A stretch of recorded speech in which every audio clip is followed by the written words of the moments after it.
okay ပြီးတော့ချိန်1 okay ပြီးတော့တစ်ခါနောက်တစ်ခု1 2 3နေပေါ်မှာတစ်ခါပြန်ပြီးတော့မဖြုတ်သေးဘူးเนาะနဲ့အကုန်ဆွဲတယ်ပြီးတော့3ခုဆွဲထုတ်ပြီးတော့ chain 2 1 formula 2ခုပေါ့เนาะပြီးတော့အရစ်တင်ပြီးတော့အဲ့ဒီပေါက်ထဲမှာပဲ sorry chain 2เนาะပြီးတော့အရစ်တင်အဲ့ဒီပေါက်ထဲမှာပဲဆွဲထုတ်အမနှစ်ပင်ဖြုတ်မပြီးသေးဘူးတရစ်တင်ပြန်ဆွဲအမနှစ်ပင်ဖြုတ်အဲ့တော့3ခုကျန်တယ်အဲ့အပေါ်မှာ3ခုစလုံးကိုဖြုတ်လိုက်မယ်အမဒီတာအပင်စီလေးပေါ့နော်အဲ့မှာ one chain နဲ့သူက lock လုပ်လိုက်မယ်3ခုမြောက်3ခုကြော်မယ်နော် okay ပြန်ထုတ်ပြမယ်ဒီဟာကိုဒီမှာ one chain ပြီးတော့ရစ်တင်1 2 3ခုကြော်တယ်4ပေါင်းမြောက်မှာဒီမှာမဖြုတ်သေးဘူးเนาะထပ်ပြီးတော့ယူမယ်အဲ့ဒီအပေါက်မှာပဲပြန်ပြီးတော့ဆွဲမယ်ဒီလိုလေးပြီးတော့နှစ်ခုဖြုတ်မယ်အပေါ်မှာ3ခုရှိမယ်အဲ့ဒီဟာ3ခုစလုံးကိုဖြုတ်မယ်ပြီးတော့မှ2 chain formula နှစ်ခု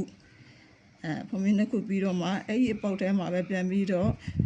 2dc together ကိုပြန်သွားမယ်အဲ့ဒီအပေါက်ထဲမှာပဲပြန်ပြီးတော့ 2dc ပြန်ဖြုတ်သေးဘူးနောက်တစ်ခုထပ်ယူဒီပေါက်ထဲမှာပဲပြန်ယူပြီးတော့နှစ်ခုဖြုတ်မယ်3ခုကျန်မယ်3ခုစလုံးကိုဆွဲဖြုတ်မယ်ပြီးတော့ chain 1သူလောလဲပေါ့နော်ခါဒီလိုပုံလေးအဲ့ဒါခါနောက်တစ်ခုကိုပြန်သွားတဲ့ခါကျရင်လေသူကဒီမှာအရင်နဲ့တစ်ခုနှစ်ခုသုံးခုအဲ့ဆိုရင်4ခုမြောက်အဲ့မှာပြန်ပြီးတော့ခုနလိုမျိုးပဲအမျိုးပြန်ပြီးတော့ဆက်လုပ်သွားမယ်အဲ့ဒါကြတော့အဲ့လိုပဲဟိုဒီဟာလေးကပင်စီပေါ့နော်အဲ့ပင်စီလေးကနောက်ပဲကြတော့ဒီလိုမျိုးပန်းလေးတွေပြန်ထည့်မှာပေါ့နော်ဒီကောင်ကပင်စီကိုဒီလိုပန်းပွက်လေးပြန်ထူပြမှာပေါ့နော်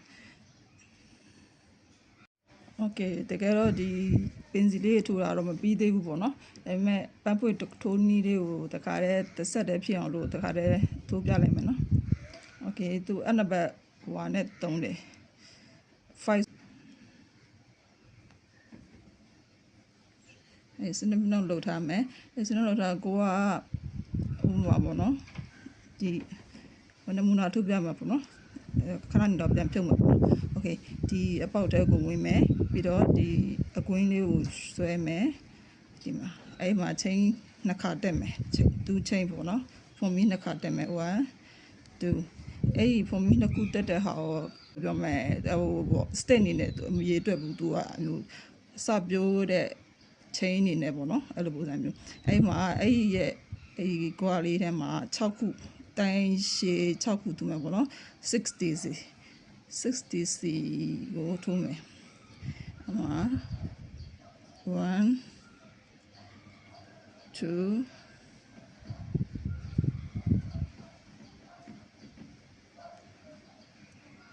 ဖြည်းဖြည်းလေးပဲထိုးတော့မယ်နော်အမှာ3ဗီ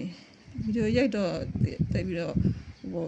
အားရမှုတော့မရှိဘူးပေါ့နော်ကိုကကင်မရာကိုလည်းဟိုဖြစ်နေရသေးရဆိုတော့လေအခုဘယ်နှခုဖြစ်ပါလဲ3ခုနော်ခုနကနှစ်ချိန်တက်ထားတဲ့ဟာကိုမရည်ဘူးနော်3ခုဖြစ်သွားပြီနောက်ထပ်3ခုကျန်သေးတယ်အကလုံး6ခုထူရမှာနော်4ခုပြီးတော့5ခု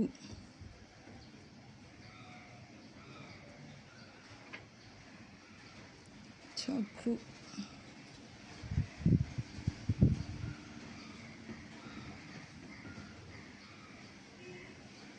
ခုနော်โอเคအဲ့ဒီဟာဒီ6ခုကိုဒီဟာလေးရှည်ရှည်လေးဆွဲတာ ဘာလို့ဆို तू ကအဖူးလေးလုံးပါလေဖူးလေးလုံးပါဆိုတော့ဒီ6ခုကိုပထမဆုံးထိုးခဲ့တဲ့ဟာနံပါတ်5နော်ပထမဆုံးထိုးဒီနှစ်ခုကိုမဟုတ်ဘူးနော်ဒီမှာ1 2 3 4 5 6ခုရှိတယ်အဲ့ဒီဟာရဲ့ဒီနံပါတ်1အဲ့ဒီဟာနဲ့ကွင်းလေးတွေကိုထိုးထည့်မယ်ထိုးထည့်ပြီးတော့ဒီကွင်းလေးကိုယူပြီးတော့ဒီဟာဒီတင်းဆွဲပြီးတော့ဒီလိုလေးကိုလုပ်လိုက်မယ်โอเคပုံမှန်ပန်းထိုးနေတဲ့ပုံစံမျိုးဒါအဖူးလေးဖြစ်သွားပြီပေါ့နော်နင်းစီအစအဲ့မှာဒီမှာသူ့အကွင်းလေးပိတ်တဲ့သဘောအနေနဲ့တူးချင်းသွားလိုက်မယ်နော်1 2ပြီးတော့အဲ့ဒီတူးချင်းပြီးတော့ဒီကွင်းဒီနင်းစီဒီအဝိုက်လေးရှိတယ်ဒီအဝိုက်လေးရဲ့အပေါက်ထဲကိုပဲသူထိုးထည့်တာနော်ဒီမှာဒီဘက်ကနေတော့ဒီမှာပြန်ပြူတယ်ဒီဟာပဲဒီကျိုးစောက်ကိုပြန်ယူပြီးတော့ဆွဲထုတ်တယ်ပြီးတော့အဲ့ဒီဟာကို single crochet ပေါ့တိုင်တူပေါ့လို့တိုင်တူလေးနဲ့အဲ့လိုလုပ်လိုက်တယ်ပြီးတော့မှအဲ့ဒီနင်းစီလေးသူက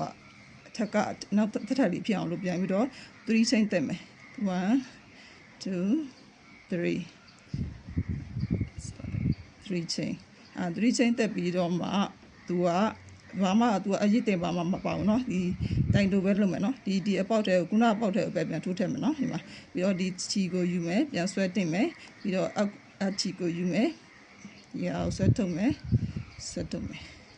တော့ချီမာတော့လီနည်းနည်းဟိုပါပေါ့ထိုးရတော့နည်းနည်းလက်ဝင်နေပေါ့နော်တိုးမွေးချီအထိုင်းမိကိုတောင်းလဲဆိုကြတော့သူကပုံမြန်မှာပေါ့နော်အဲ့လိုမျိုးကိုကတခုပဲရရှိသေးရဲ့နောက်3 chain ထပ်တက်မယ်3ကပေါ့နော်သူက3ကသွားမှာနော်3 chain ထပ်တက်မယ်ပြီးတော့အဲ့ဒီအပေါက်ထဲကိုပဲပြန်ထိုးထည့်မယ်ဒီချီကိုယူမယ်ပြီးတော့တိုင်တူအဲ့ဒါနှစ်ခါပြီးသွားပြီခါနောက်3 chain တက်မယ်ဒီပန်းလေးရတယ်လှတယ်သိလားအားကြောင့်မလို့ပြီးတော့လွယ်တယ်သူကထိုးရတာလေအားကြောင့်မလို့ဒီပုံစံလေးကိုလုပ်ကြည့်တာပေါ့နော်အလုံးကြီးလုပ်ကြည့်တော့ဒီပုံစံလေးလည်းတော်တော်အဆင်ပြေတယ်ဒီအိတ်ထိုးတာလေအဆင်ပြေတယ်ဆိုတော့တခါတည်းဟိုပါပေါ့ကိုလည်းနောက်တစ်ခါကြည့်နေမမီအောင်လို့ပေါ့နော်အဲ့လိုမျိုးပြန်မျှဝေတာပါအရင်တက်လို့တော့မဟုတ်ပါဘူးโอเคဒီမှာတစ်ခုနှစ်ခုပြီးသွားပြီเนาะ3 ချိန်တက်မယ်ပြီးတော့ခုနပေါက်ထဲကိုပဲပြန်ထိုးတက်မယ်เนาะထိုးတက်ပြီးတော့ဒီချီကိုယူမယ်ပြန်ဆွဲထုတ်မယ်ပြီးတော့ဒီလိုမျိုးလေးအဲ့ဆိုရင်ဒီလိုမျိုးလေးပြီးမှတခါတည်းပြီးကိုက1 chain နဲ့တခါတည်းတက်လိုက်เนาะโอเคအမှသူကဘယ်လိုပုံစံလေးဖြစ်သွားမယ်ဆိုကြမှာလေဒီလိုလေးအဲ့ဆိုရင်နင်းစီတပွတ်စာဖြစ်သွားပေါ့အဲ့ဒီမှာနောက်တစ်ပွတ်ကိုတခါတည်းကူရမယ်အဲ့ဒီဟာတခါတည်းပြလိုက်မယ်နော်โอเคဒီဟာ1 chain နော်1 chain ပြီးတော့ဒီကြားတဲ့သူကဆင်းမယ်သူကတခါတည်းသွားရင်သူကမလောက်အဲ့လိုမျိုးပိတ်ကြီးဖြစ်သွားတယ်ပေါ့နော်နင်းစီကအပွတ်လိုမျိုးမဖြစ်တော့ဘဲနဲ့ပိတ်ဖြစ်သွားမှာမလို့ဒီကြားတဲ့ကိုဒီအပွတ်ပင်စီကြားတဲ့ကိုသူတိုင်တူတစ်ခုယူလိုက်မယ်တိုင်တူတစ်ခုယူပြီးတော့အဲ့တိုင်တူတစ်ခုယူပြီးတော့အမြဲတမ်းမမေ့နဲ့အဲ့ဒါ1 chain လေးယူအဲ့ဆိုရင်ပြောမှဆိုရင်ဒီဟာပန်းဖွင့်ပြီးသွားရင်လည်း1 chain နဲ့သူ့ကိုစုပ်တက်ပြီးတော့ဒီကြားတဲ့ကိုကြတော့တိုင်တူပြီးတော့1 chain ပြီးတော့မှခါခုနကလိုမျိုးပဲဆက်ပြီးတော့ဒီထဲမှာ6 တိုင်တစ်ခါတည်းသွားမယ်6 တိုင်တစ်ခါတည်းသွားပြီးတော့ခုနကလိုမျိုးပဲပန်းပွင့်ပြန်လုပ်မယ်ပေါ့နော်အဲ့လိုပုံစံမျိုးရမယ်လို့ထင်ပါတယ်ဟုတ်မထိုးပြတော့ဘူးနော်ဟုတ်ဒီနားမှာတိုင်တူ6 တိုင်သွားခုနကလိုမျိုးပဲပြန်ဆွဲပြီးတော့အဲ့မှာသူချိန်နဲ့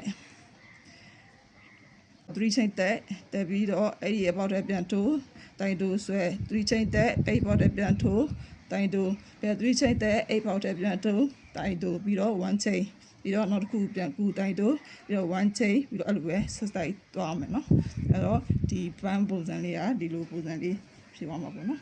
ဟိုကဒီမှာထိုးလက်စဖြစ်နေတော့လေအဲ့ဒါနော် okay အားလုံးကျေးဇူးတင်ပါတယ်ရှင် thank you ပါ